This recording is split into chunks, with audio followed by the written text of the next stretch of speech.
Today is the day, boys. We're gonna figure out what power the LS1 E36 puts down. Still a 5.7 LS1, different higher compression pistons, ported truck heads, a comp cam, unknown which one. And you'll see later in the video, I wish I knew what cam was in it. Stock valve train, LSXR 102mm intake, headers, X-pipe, and a straight pipe exhaust. 60-pound injectors and a Holley Terminator X for tuning. Also have an E85 sensor. That comes into play later as well. It's time today, boys. I'm running very late. I still gotta go get some E85. I gotta drive there. It's like 2 hours. I just had to fix a failed brake caliper bleeder screw. It's a whole thing, so I gotta go. Exciting day. So I was a little frantic, as you guys could tell, because just as I was leaving, I discovered a massive brake fluid leak. I noticed a little dripping before on the driver's side front wheel. Wasn't sure what it was, so I tightened up the bleeder screws. Come to realize, I drove the car that day, came back, and it made it much worse. I took the bleeder screw off, which I believed was the culprit. You see that right there? Cracked.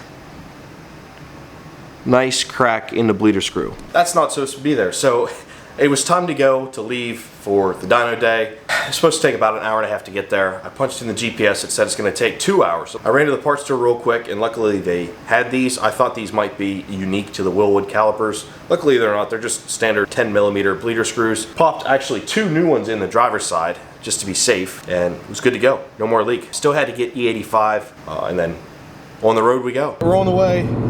Gonna be a little bit late. It's about a 2-hour drive. So hopefully we get there without any issues. Hopefully my brakes work the whole time. Having this new head unit just is a game changer because now I can actually listen to music, and I have the GPS on there, so I can actually see where I'm going. So hopefully there won't be any updates until I arrive, because if there's an update, it's probably because something terrible happened.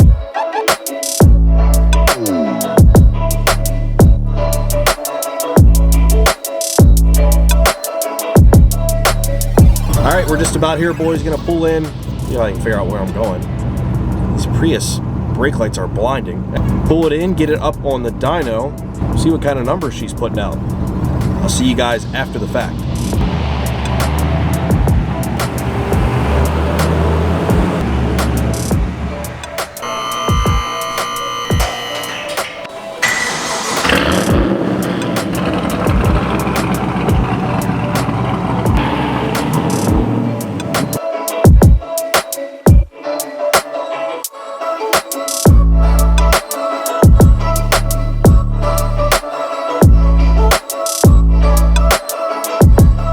Made it there all safe and sound. Was like 25 minutes late, which kind of sucks. I hate being late. Made it out to Carl at KP Tuning.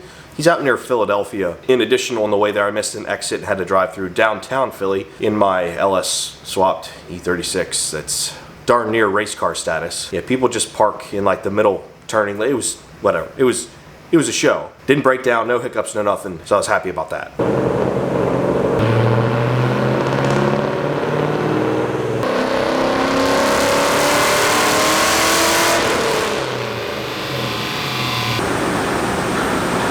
Now I've been running it on basically the self-learned tune, if you will, through the Holley Terminator X, which is totally fine. You can run it like that, but your tune's not going to be optimal. Now Carl didn't actually dyno it on that tune at all. He had already started putting in his own tune and calibrations for the first dyno, but he said it was pretty rich, especially in the mid-range, which you can see here in one of the first pulls before he had really dialed it in more. You can see all the black smoke. You can see how rich it was. And I had noticed sometimes when I got on it, it would smoke. I could see it in the rearview mirror, and I wasn't sure what it was. Freshly built engine, you know, could be this, could be stuff burning off, could be valve seals, who knows. But it turns out that was the problem. It was just too rich. We were just burning extra fuel we didn't need to burn.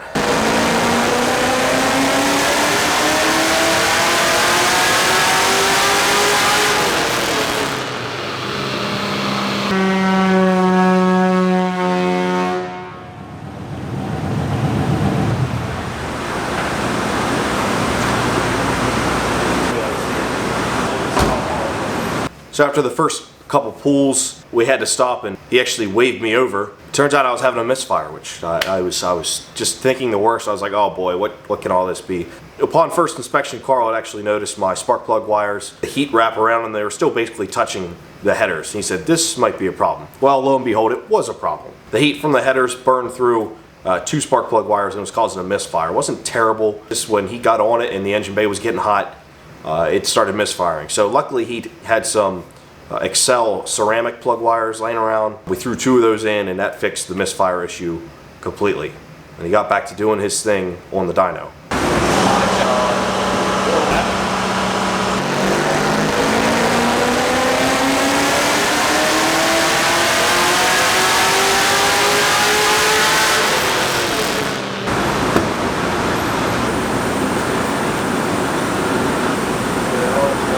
Choptastic cam type deal. Yeah.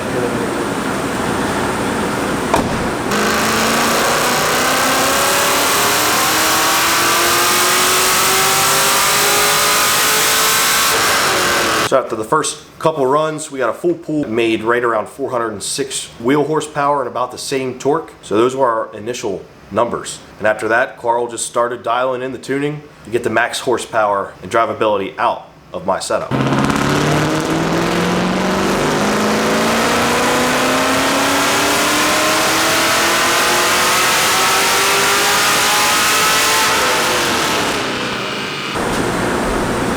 Didn't like the change I made, so I'll put it back.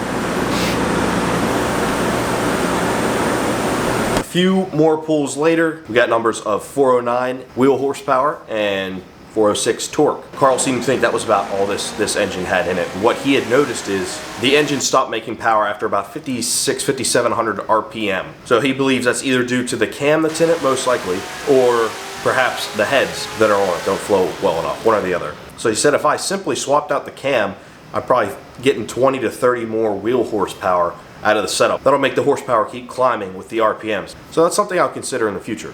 So we moved on to an E85 tune. Carl didn't think I'd really pick up much power. This isn't some crazy high compression engine build, kind of just a beefed up LS1. But I figured, hey, what the heck, I brought E85, let's try it.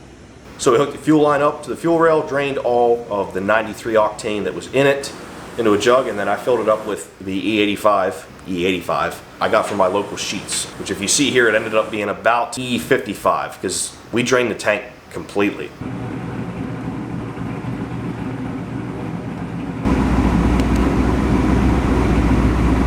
Got the ethanol in it now.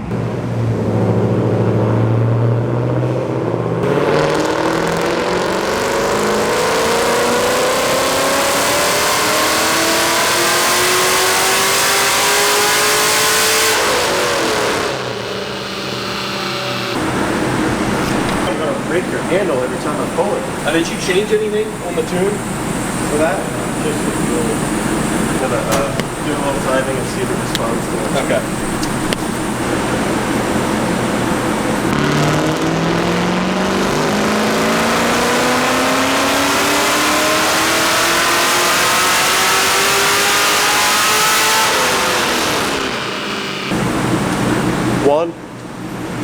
One horsepower. Oh, we hit 410.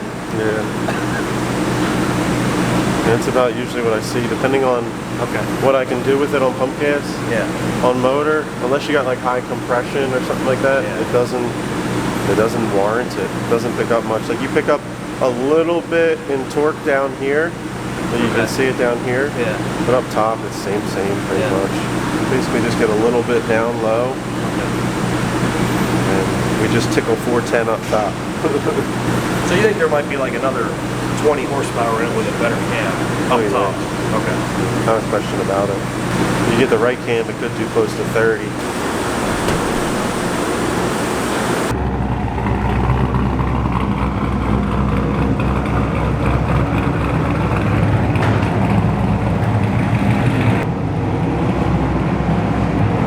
So with the ethanol, the E55, Carl squeezed out a few more horsepower, or one more horsepower. Final numbers of 410 rear wheel horsepower and 408 rear wheel torque. Totally respectable. Very, very happy with that. I was hoping to get a little more. I was thinking, like I said, like 430 on the high end, 400 on the low end. So about came in the middle. The big thing here is the drivability. It's almost completely different. Definitely picked up some power. He said the Holley self-learn tune that was on it, he said the timing was pretty close, but the fuel table was not so close, which is why it was super rich, especially in the mid-range. He said it definitely probably picked up a decent amount of power. Now when he was done tuning, he said, hey, go take it for a test drive, just make sure nothing weird happens. So I took it for its first drive after tuning, broke the tires loose in second gear, which has not happened since I put these wider tires on, the 275, the 200 tread wear, Falcon 615K Plus. Those tires have grip, and my gearing is long. I still have the 3.15 rear end, so the fact that it broke loose in second, I was pretty impressed by, and it had never done that before. The only other time it did that was before I put the over fenders and the new wheels and tires on. Drivability was also massively improved. I noticed right from the get up that the idle was better, acceleration was smoother, just everything about driving the car was more OEM-like. So more power, more torque, more drivability, check all the boxes. The tune was totally worth it. So I confirmed with Carl everything was good to go and drove it the hour and a half to 2 hours back. Actually it was an hour and a half because I took the correct exit.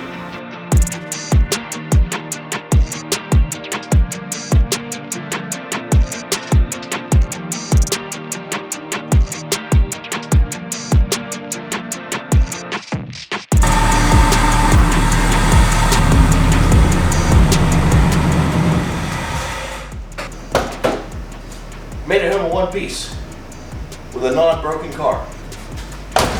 Makes this dyno day a success for sure. No issues at all, drivability was great. Car is running fantastic. He said I can run it on basically whatever fuel I want between, you know, E0 and E100. Probably just gonna stick with 93. So if any of you guys were close with guesses of about 410 rear wheel horsepower, let me know down below because I'm curious. Someone had to have guessed that. All in all, super happy with the car and the tune and just how everything's running. It's been super reliable. I only have a couple hundred miles on it.